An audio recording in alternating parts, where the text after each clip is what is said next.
So, welcome to our channel, GMC for Life. At today guys, ayan. So, hindi ko alam kung magtagalog ba ako or mag-English, no? But our videos in here mostly is English, and we have a lot of viewers from United States.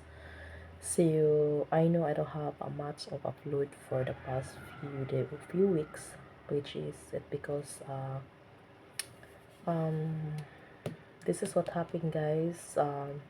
If you are planning to go to the Philippines, like what I said from my past videos, just make sure that you are ready and prepared for coming back in here or to move back and to move in the Philippines, which is in the Philippines. It's a good country for a living as long you have a money, but it is not a good country if you don't have a money, you know. So it's still expensive here. And then it's not easy to find a job, and of course, and especially it this time of me, no, yung mga katulad ko na bumalik dito at yun, meron tayong mga experience dati, no. So I have been an experience, but it was gone when I was been in the Philippines for almost 8 years. So ayan, nawawala yung mga experience ko na yan. So pagbalik mo dito, mahirapan ka talaga mag-apply ng work. So if you had been in the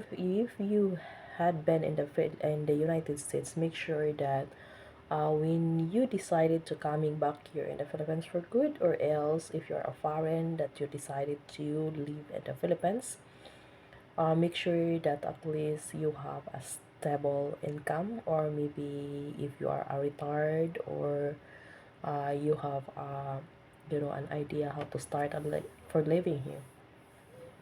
But estimate for a living in the Philippines, guys, is not less than $1,000 per month, which is that's not a good living, but it is not a very hard living, which is a little bit a medium situation, no? So para lang siyang okay lang, tama-tama lang gid na siya kanang 50,000 or $1,000, no? So tamang-tama ra gyud na siya.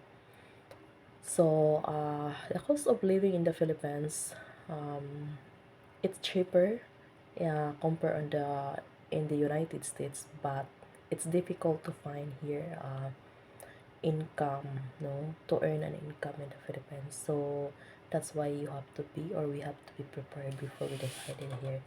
Kaya nga ako natagalan ako mag-upload, nawala yung mga upload ko. So one of my reason why even I already here back in the Philippines, I don't have much of upload because I am busy for finding way how to live, to continue live, especially, no, hindi naman ako ganyan na meron akong doon sa United States, tawag dito, pension. So ayun. So, I don't have any pension yet in the United States. So, one of the reason also that I need to find a way how to live here in the Philippines, guys. So, ayan. So, I'll see you for the next video. I will show you more, guys, about interesting and bodily and whatever here about the Philippines, no?